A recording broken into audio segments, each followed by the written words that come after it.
صدق اللہ مولانا العظیم وبلغنا رسوله النبی الکریم الامین ونحن على ذلك لمن الشاهدین والشاکرین والحمد للہ رب العالمین رب اشرح لي صدری ويسر لي امری واحلل عقدة من لساني يفقهوا قولي اللهم أرنا الحق حقا وارزقنا اتباعه وأرنا الباطل باطلا وارزقنا اجتنابه اللهم أرنا الأشياء كما هي إن الله وملائكته يصلون على النبي يا أيها الذين آمنوا صلوا عليه وسلموا تسليما اللهم صل وسلم على سيدنا ومولانا محمد وعلى آل وأصحاب سيدنا ومولانا محمد وبارك وسلم وصل عليه الصلاة والسلام عليك يا رسول الله وعلى آلك وأصحابك يا حبيب الله الصلاة والسلام عليك يا شفيع النبيين وعلى آلك وأصحابك يا رحمة للعالمين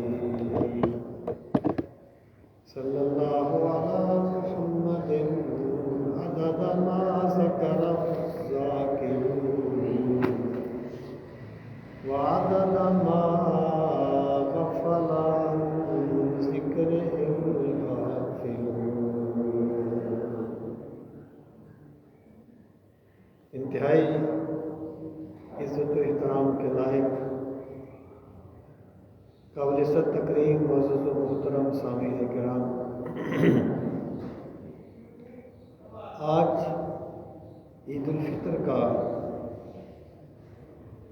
پرمسرت اور بابرکت دن ہے۔ اللہ تعالیٰ سب کو عید کی حقیقی خوشیاں نصیب فرمائے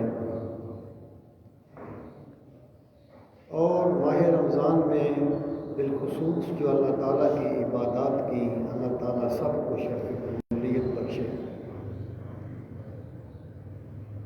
آج کی اس موقع کی مناسبت سے میں یہ عرض کرنا چاہتا ہوں کہ عید ہے کیا چیز، اس کا مقصد کیا ہے، اس کا پیغام کیا ہے۔ ماشاءاللہ۔ تو سامعین محترم، اسلام کی جتنی بھی عبادات ہیں وہ صرف ایک رسم نہیں ہے کہ جن کا کوئی مقصد نہ ہو۔ اسلام ایک بامقصد دین ہے اور اپنے پیروکاروں کو مقصدیت کی تعلیم دیتا ہے۔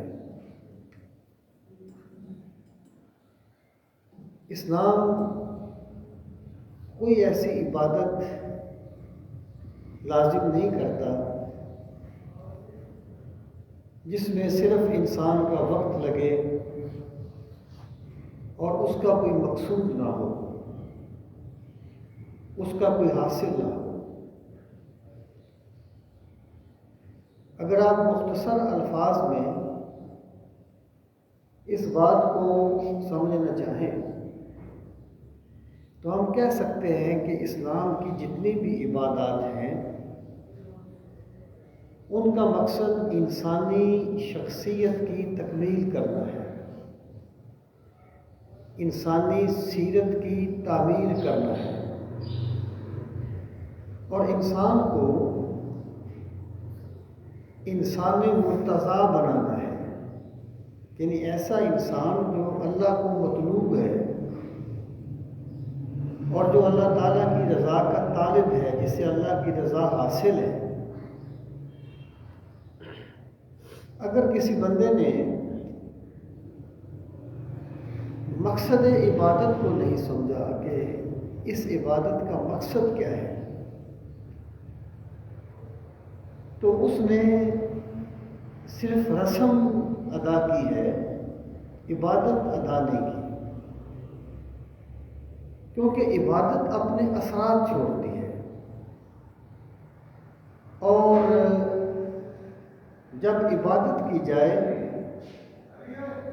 تو انسان کی پوری زندگی بتاتی ہے کہ یہ اپنے رب کو سجدہ کرنے والا ہے۔ اور اگر کسی انسان نے اس نے بظاہر تو عبادات کی، لیکن اس کے اندر کا انسان نکھرا نہیں ہے،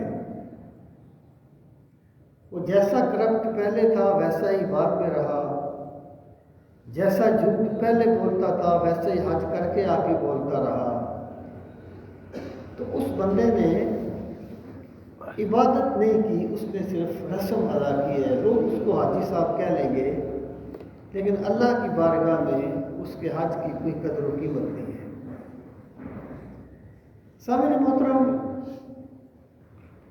عبادات کے جو مقاصد ہوتے ہیں یا عبادات کا جو پیغام ہوتا ہے، ایسا نہیں ہوتا کہ عبادت بول کے کہتی ہے کہ میرا یہ پیغام ہے، یا کوئی عبادت یہ اعلان کرے گی کہ میں تمہیں یہ کہتی ہوں۔ ظاہر ہے عبادت تو یہ غیر مرئی چیز ہے جو انسان کو نظر نہیں آتی، حقیقت عبادت کا پیغام اور عبادت کا جو مقصد ہوتا ہے وہ عبادت میں غور کرنے سے حاصل ہوتا ہے۔ اچھا، انسان غور اس چیز میں کرتا ہے جسے وہ اپنے لیے فائدہ مند سمجھتا ہے، جس کی اس کے نزدیک کوئی اہمیت ہوتی ہے۔ یعنی ایک بندہ کاروبار کر رہا ہے، وہ سوچے گا کہ یار میرا کاروبار مزید کس طریقے سے بہتر ہوگا، یار کیا وجہ ہے کہ میرا کاروبار جو تھا وہ بڑے جوبن پہ تھا، ذرا پیچھے کیوں آ گیا ہے۔ اگر ایک بندہ سیاستدان ہوگا تو وہ سوچے گا کہ مجھے سیاست کے مقاصد کس طریقے سے بہتر حاصل ہو سکتے ہیں۔ وہ ہمارے ایک صاحب تھے، ایک ادارے میں وہ سیاست کرتے تھے، تو ان کا طریقہ یہ تھا کہ وہ اس فیکٹری کے گیٹ پر نا بیٹھ جاتے تھے تھوڑا سا ہٹ کے، اور جو بندہ بھی باہر نکلتا تھا،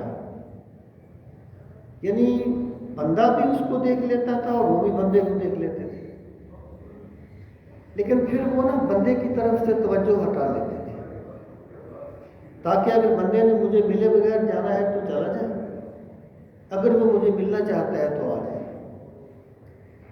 پھر جو بندہ اسے سلام کیے بغیر چلا جاتا تھا، بہت سے ایسے بندے ہوتے ہیں جو سامنے آ جائے تو بندہ بے دلی سے ان سے سلام لے لیتا ہے، یہ زمینی حقیقت ہے۔ اگر کوئی بس بچ گیا تو کنی کترا کے گزر جاتا ہے جس بندے کے بارے میں بندے کی کچھ تحفظات ہوں. تو جب وہ بندہ ان کو ملنے کے لیے یعنی ان کو سلام نہ کرتا اور چلا جاتا کنی کترا کے، تو پھر وہ شام کو اس کے گھر چلے جاتے ہیں. کہتے ہیں یار کیا وجہ ہے، آپ مجھ سے ناراض ہیں، آپ کس لیے مجھ سے دور دور رہتے ہیں. یہ ہوتی ہے سیاست. یعنی جس چیز کی بندے کے دل میں قدر ہوتی ہے نا، بندہ اس میں غور کرتا ہے کہ اس میں بہتری کس طریقے سے آ سکتی ہے. جو ہم عبادات کرتے ہیں، یہ جو دین ہمیں اللہ نے دیا ہے، جب تک ہم اس میں غور نہیں کریں گے نا، اس وقت تک جذبہ پیدا نہیں ہوگا. دیکھیں، ایک ہوتا ہے کسی چیز کو موروثی طور پر مان لینا کہ ہم ایک مسلمان کے گھر میں پیدا ہو گئے، الحمدللہ اچھی بات ہے. ایک ہوتا ہے کسی چیز کو کریٹ کر لینا، اس چیز کو دریافت کر لینا. مثلا کہ محمد علی جناح بر صغیر کے سب سے بڑے سیاستدان تھے. اب ہم نے سن لیا، بچپن سے سن لیا، اور ہم مانتے ہیں کہ تھے. لیکن جو بندہ ان کی زندگی کو پڑھے گا، ان کے طریقوں کو پڑھے گا، اور پھر وہ اس نتیجے پر پہنچے گا کہ واقعی ایسا سیاستدان کوئی نہیں آیا، اس بندے کا جو لگاؤ ہوگا وہ عام بندے سے بڑا مختلف ہوگا. تو کسی چیز کو کریٹ کرنا جو ہے نا، اس سے جذبے اور عمل کا محرک پیدا ہوتا ہے. اگر موروثی چیز پر کسی چیز کو مانا جائے موروثی طور پر، تو اس میں صرف پھر نا ایک فارمیلٹیز آ جاتی ہیں، حقیقت نہیں آتی. قرآن مجید کو ہم پڑھتے ہیں، تلاوت کرتے ہیں، ہم مانتے ہیں کہ اللہ تعالیٰ کا کلام ہے، اس میں کوئی کلام نہیں. لیکن جب بندہ قرآن مجید کے اسرار و رموز کو سمجھتا ہے، اس کی فصاحت و بلاغت کو سمجھتا ہے، اور اس کی جو ایک انداز ہے اس کو سمجھتا ہے، تو پھر بندے کے دل سے جب یہ آواز اٹھتی ہے نا، ما ھذا قول البشر، یہ کسی بشر کا کلام نہیں ہے، سبحان اللہ، اس وقت پھر عمل کا جذبہ پیدا ہوتا ہے. تو یہ بات میں اس لیے کر رہا ہوں کہ جب تک ہم نے اپنے دین کو اہمیت دیتے ہوئے اس میں تدبر نہ کیا، تفکر نہ کیا، اس وقت تک عمل کا جذبہ پیدا نہیں ہوگا. انسان کو چاہیے جیسے وہ اپنے کاروبار کے بارے میں سوچتا رہتا ہے، اپنے بچوں کے بارے میں سوچتا ہے اور حد سے زیادہ سوچتا ہے، تو کبھی وہ سوچے کہ یہ دین کیا ہے، یہ ہمیں کیوں کہا گیا ہے، اس کی کیا مقصد ہے، کیا لب ہے، کیا فلسفہ ہے، کیا لاجک ہے. سامعین محترم، اب آ جائیں عید الفطر کی طرف یا عید کی طرف. عید کا کیا پیغام ہے، عید ہمیں کیا کہتی ہے، کیا اس کا مقصد ہے. اس کو سمجھنے کے لیے اگر ہم عید کے اعمال پہ غور کریں تو ہمیں دین کا مزاج سمجھ آئے گا، اور ہمیں سمجھ آئے گا کہ عید کا اصل مقصد کیا ہے. سب سے پہلی بات یہ کہ عید جو ہے وہ کوئی موسمی چیز نہیں ہے. تہوار کا تصور تو ہر مذہب میں رہا. کبھی کوئی کسی نے جنگ جیت لی تو انہوں نے اس دن کو عید منا لیا، کبھی کوئی موسم بدلا، بہار آئی تو اس دن انہوں نے عید کا دن بنا لیا اس کو،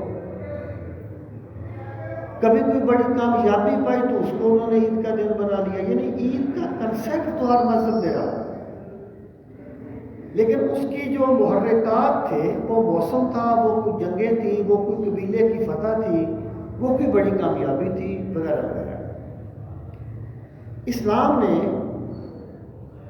عید کا جو دن رکھا ہے وہ ایک عبادت، بڑی عبادت میں کامیابی کے بعد رکھا ہے. یعنی عید الفطر کو آپ دیکھیں، جب رمضان المبارک ختم ہوا تو عید آ گئی.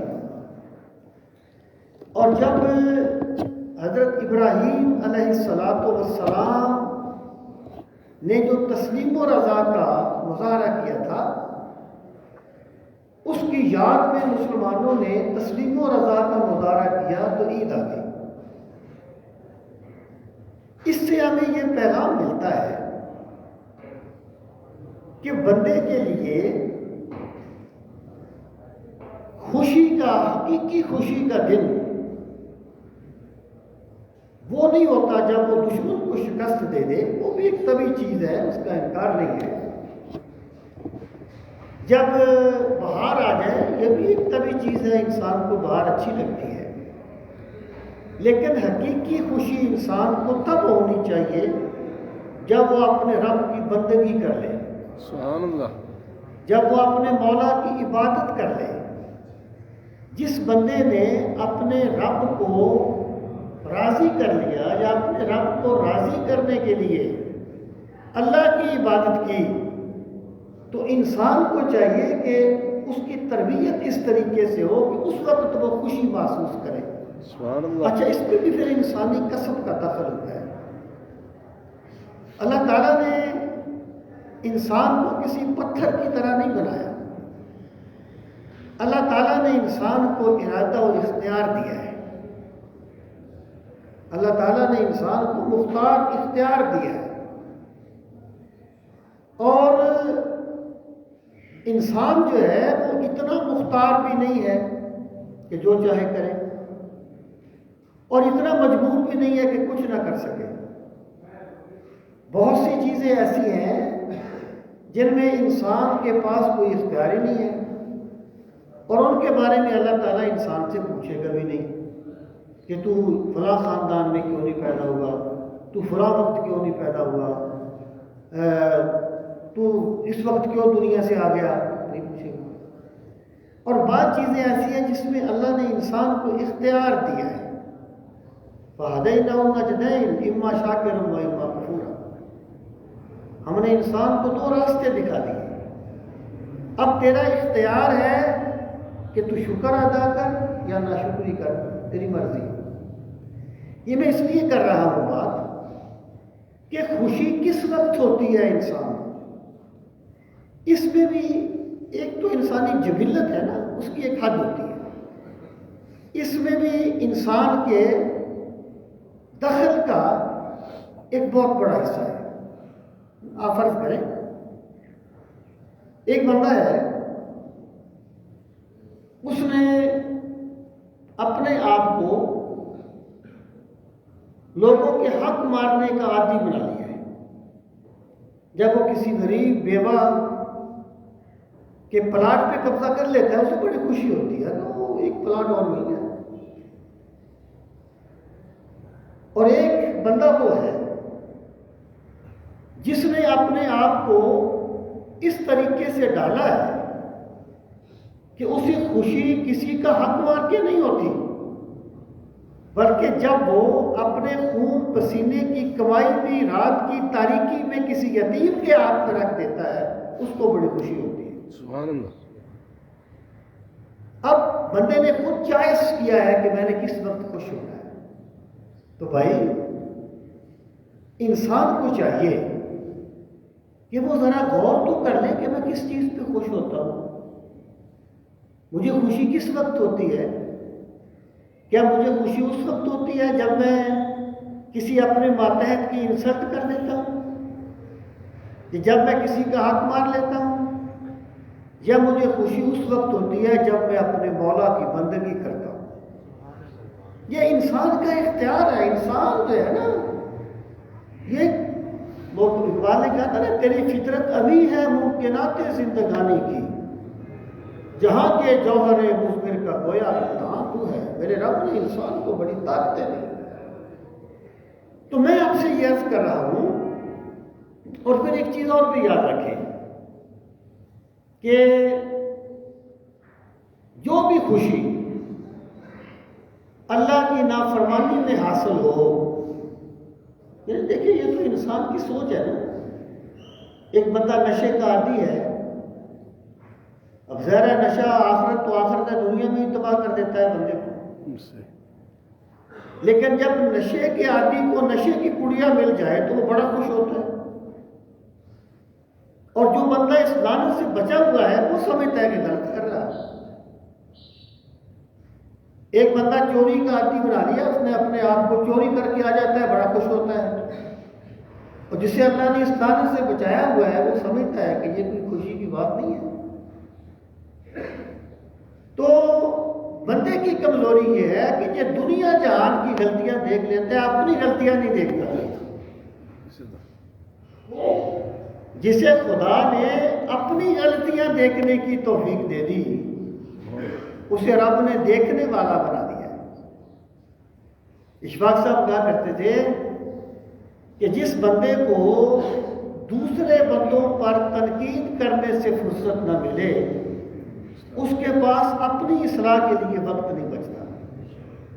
میرے بھائی، میں آپ سے یہ اس لیے عرض کر رہا ہوں، ہمیں چاہیے کہ ہم ذرا اپنا تجزیہ کرتے رہیں کہ ہمیں کس وقت خوشی ہوتی ہے، ہم کس وقت مسرت محسوس کرتے ہیں، کیا کسی گناہ میں کامیاب ہو کر یا مولا کی بندگی کر کے۔ اور یاد رہے، اللہ کی نافرمانی کر کے جو خوشی حاصل کی جائے بڑی عارضی ہوتی ہے، پھر وہ دل میں بے چینی کے بھانبڑ جلا دیتی ہے۔ اور جو خوشی مولا کی بندگی میں حاصل کی جائے، اگرچہ اس کے لیے بڑی محنت کرنی پڑتی ہے، اللہ اللہ کرتے کرتے ہو نظر آیا مجھے، اور ہوں میں جب میں گم ہوا پھر تو نظر آیا مجھے، اس کے لیے بہت کچھ کرنا پڑتا ہے، لیکن اللہ کی بندگی کر کے بندے کو جو مسرت ملتی ہے، جو فرحت ملتی ہے، وہ دائمی ہوتی ہے، وہ ابدی ہوتی ہے۔ سبحان اللہ۔ اب انسان کا اپنا چوائس ہے کہ اس نے اپنے آپ کو کہاں رکھا ہوا ہے۔ دیکھیں، بات یہ ہے کہ عادت جو ہے نا، انسان جو بھی بنا لیتا ہے پھر وہ اس کی فطرت ثانیہ بن جاتی ہے۔ فطرت ثانیہ کا مطلب ہے دوسری فطرت۔ ایک انسان کی حقیقی فطرت ہے، کھائے گا، پیے گا، بچوں سے محبت کرے گا، اپنی اولاد سے، دوست احباب، یہ فطرت ثانیہ اس عادت کو کہتے ہیں کہ جب عادت پختہ ہو جاتی ہے تو پھر وہ فطرت کی طرح ہو جاتی ہے۔ یہی برسوں سے عادت ہے، اور عادت کب بدلتی ہے؟ وہ فطرت ثانیہ بن جاتی ہے۔ تو انسان جو ہے نا، یہ جس چیز کو اپنی عادت بنا لے، اپنی فطرت ثانیہ بنا لے، پھر اس کو اسی میں خوشی محسوس ہوتی ہے، اس کو اسی میں مسرت محسوس ہوتی ہے۔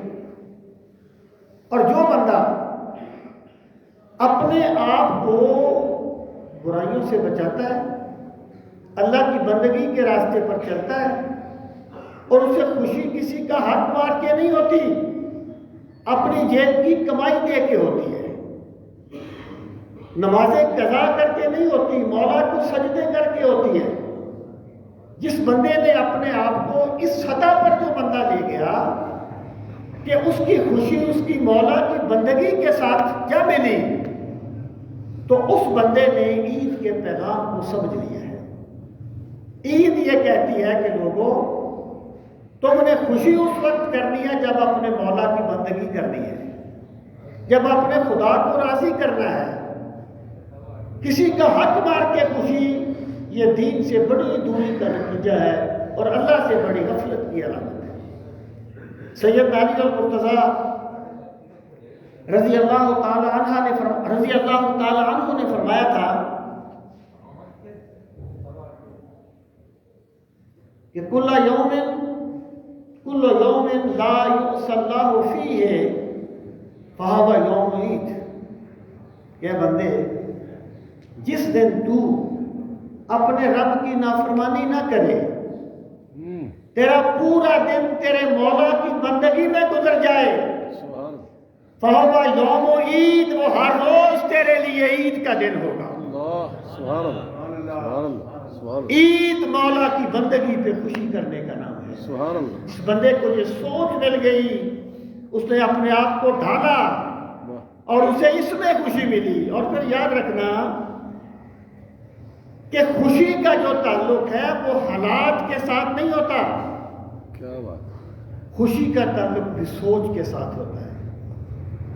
بظاہر آپ ایک بندے کو دیکھتے ہیں کہ وہ بڑی مشکل میں گزر رہا ہے، لیکن وہ اپنے مولا سے جڑا ہوا ہے، اپنے رب سے اس کا تعلق استوار ہے. تو اس کے دل کو جو خوشی ملی ہوتی ہے وہ وہی سمجھتا ہے.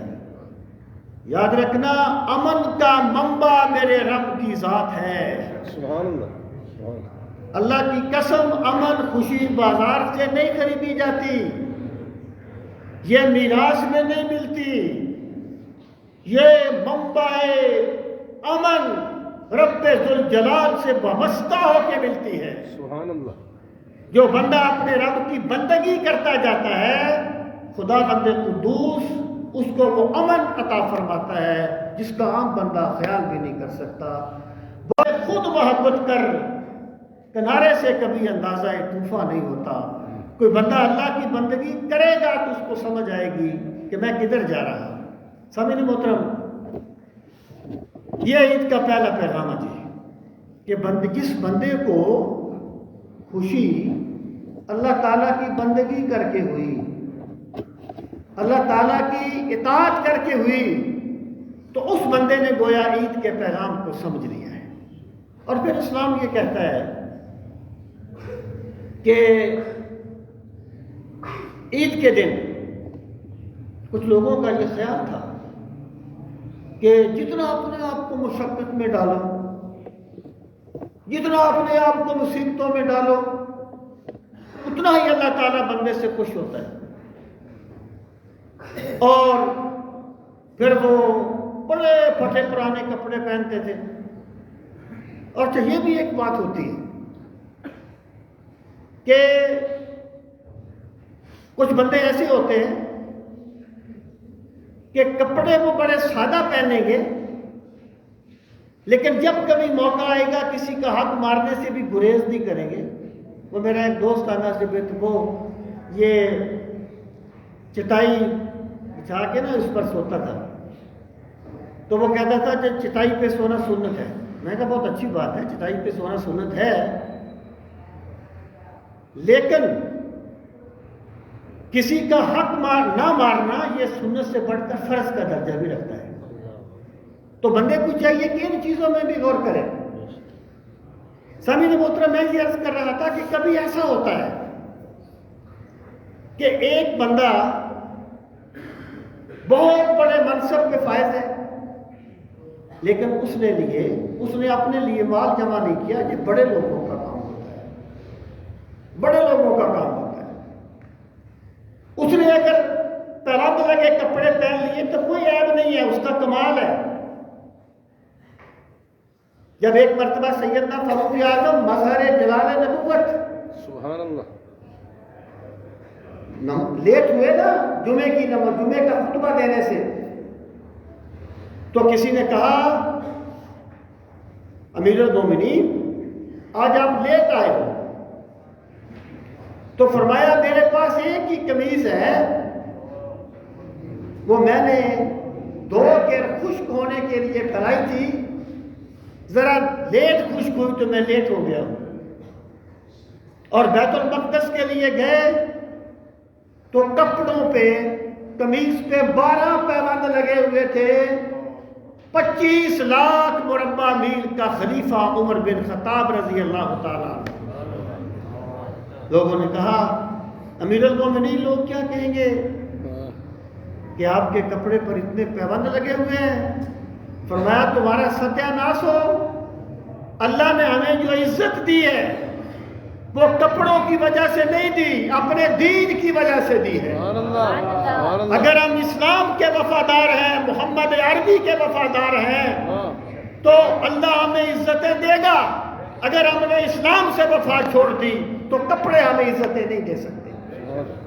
یہ ایک کمال ہے، میں اس کی بات نہیں کر رہا، یہ کمال ہے. ہوتا کیا ہے کہ بندہ جو ہے وہ جائز ناجائز کا فرق کیے بغیر پیسے جمع کرتا ہے.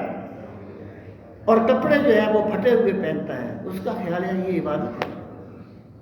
میرے بھائی، اسلام یہ کہتا ہے تمہیں اللہ نے جو رزق دیا ہے، تمہیں اللہ ایک حد ہر چیز میں ہوتی ہے، یاد رکھنا،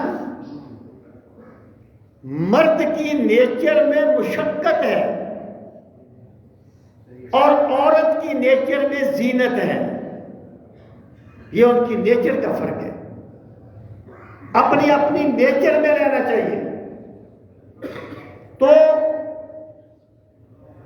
اسلام یہ کہتا ہے کہ تمہیں اللہ نے جو رزق دیا ہے نا، اس کا اظہار تمہاری زندگی سے ہونا چاہیے۔ اللہ پسند کرتا ہے کہ میں نے اپنے بندے کو جو رزق دیا ہے، میرے بندے کے وجود پہ وہ نظر آنا چاہیے۔ اسلام یہ نہیں کہتا کہ تم اچھے کپڑے نہ پہنو، تمہاری سواری اچھی نہ ہو، تمہارا گھر اچھا نہ ہو، لیکن اچھے گھر کے لیے غریبوں کے گھر توڑنے نہیں ہیں، اپنے گھر میں لائٹنگ کے لیے غریب کے گھر کا وہ دیا نہیں بجھا دینا، اپنے آپ کو امیر کرنے کے لیے غریبوں کا حق نہیں مار لینا، حق کے راستے پر چلتے ہوئے، حلال کے راستے پر چلتے ہوئے بندے کو جتنا رزق ملتا ہے میرا خدا اسے اپنا فضل کہتا ہے۔ اسلام کہتا ہے عید پڑھنے کے لیے جاؤ، اچھے کپڑے پہن کے جاؤ، نئے کپڑے پہن کے جاؤ، صاف ستھرے کپڑے پہن کے جاؤ، لیکن تمہارے دل میں عاجزی ہونی چاہیے، تمہارے دل میں تکبر نہیں ہونا چاہیے۔ تمہیں اللہ نے جتنی نعمتیں دی، حضرت امام مالک امام مدینہ، جن کے بارے میں رسول کریم علیہ الصلوۃ والسلام نے اشارہ فرمایا تھا، ایک وقت آئے گا جب علم سمٹ کے مدینے میں آ جائے گا اور لوگوں کی اونٹنیاں مدینے کی طرف سفر کرتے ہوئے تھک جائیں گی۔ محدثین کہتے ہیں حضرت امام مالک کی طرف اشارہ تھا۔ امام مالک رحمۃ اللہ تعالی علیہ محبت عشق رسول کے پیکر، حق گوئی اور بے باکی کے ترجمان، بڑے اعلیٰ قسم کے کپڑے پہنتے تھے۔ یہ مولانا سردار احمد خان تھے نا، محدث سے فیصل آبادی لائل پوری، فرمایا کرتے تھے اپنے شاگردوں کو قیمتی جوتے پہنا کرو، قیمتی کپڑے پہنا کرو، تاکہ جو دنیا کا حوث میں مبتلا تمہارے سامنے آئے وہ تمہارے جوتے کو ہی دیکھتا رہے۔ حضرت امام مالک سے کسی نے کہا تم بڑے اعلیٰ پوشاک پہنتے ہو؟ فرمایا میرے رب نے فرمایا قل من حرم زینۃ اللہ التی اخرج لعبادہ والطیبات من الرزق، کس نے آرام کیا اللہ کی زینت کو، کس نے آرام کیا پاکیزہ چیزوں کو؟ اسلام یہ نہیں کہتا کہ بڑے پرانے کپڑے پہنو، اسلام یہ نہیں کہتا کہ زینت نہ کرو، اسلام یہ کہتا ہے زینت کرو لیکن تکبر نہ کرو، اچھے کپڑے پہنو لیکن تمہارے دل میں عاجزی ہونی چاہیے، اللہ کے رزق کا استعمال کرو لیکن تمہارے دل کی سوئی اپنے مولا کی طرف لگی رہنی چاہیے۔ سبحان اللہ۔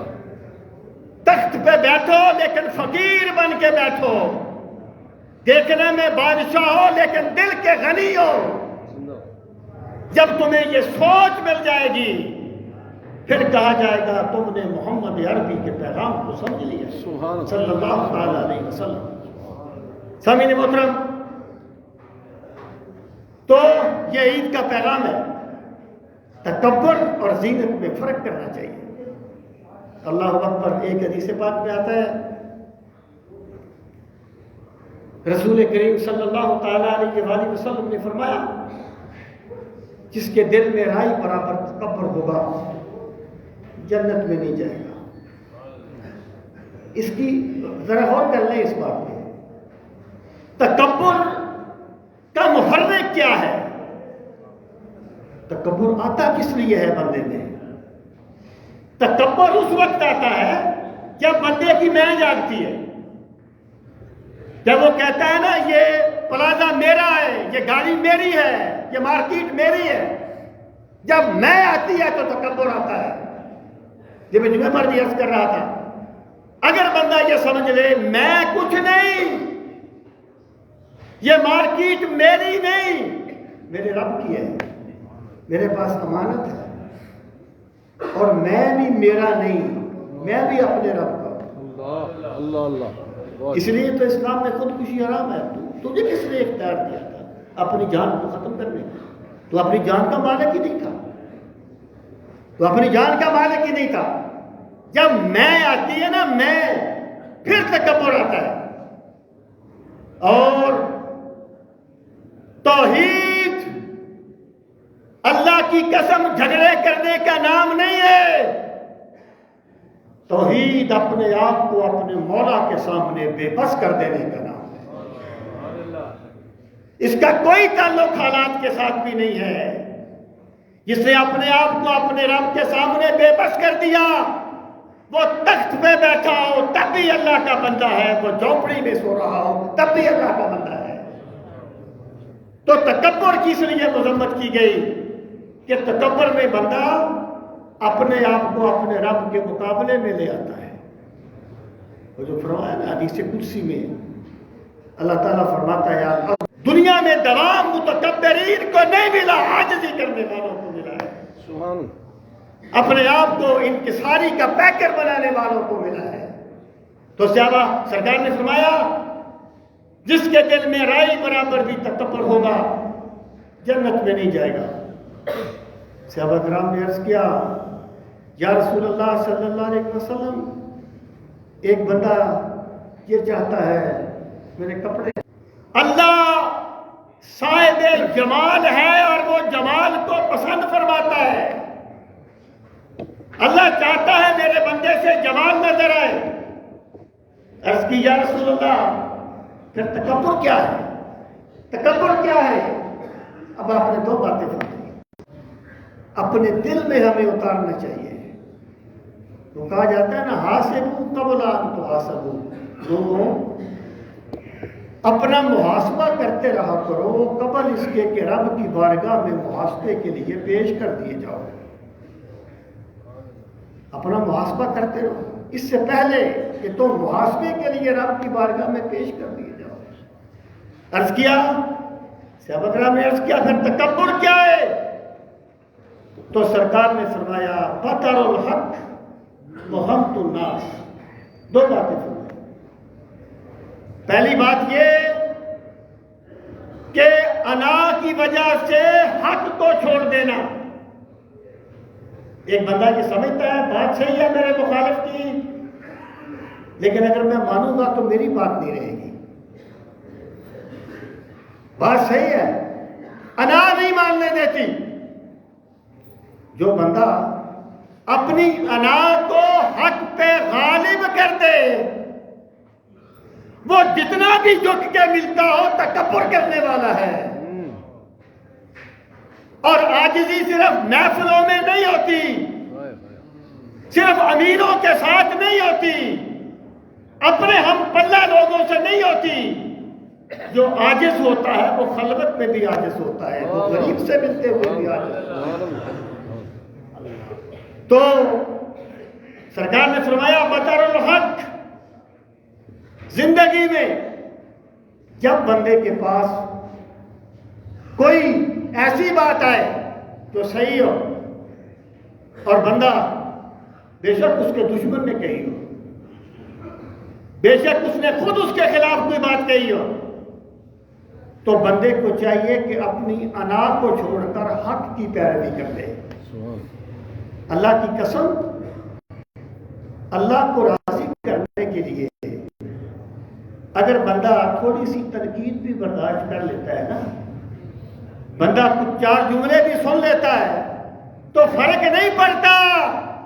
جو اللہ کے لیے اپنی عزت کو قربان کر دیتا ہے، میرا خدا اسے دائمی عزتوں کے تاج پہنا دیتا ہے۔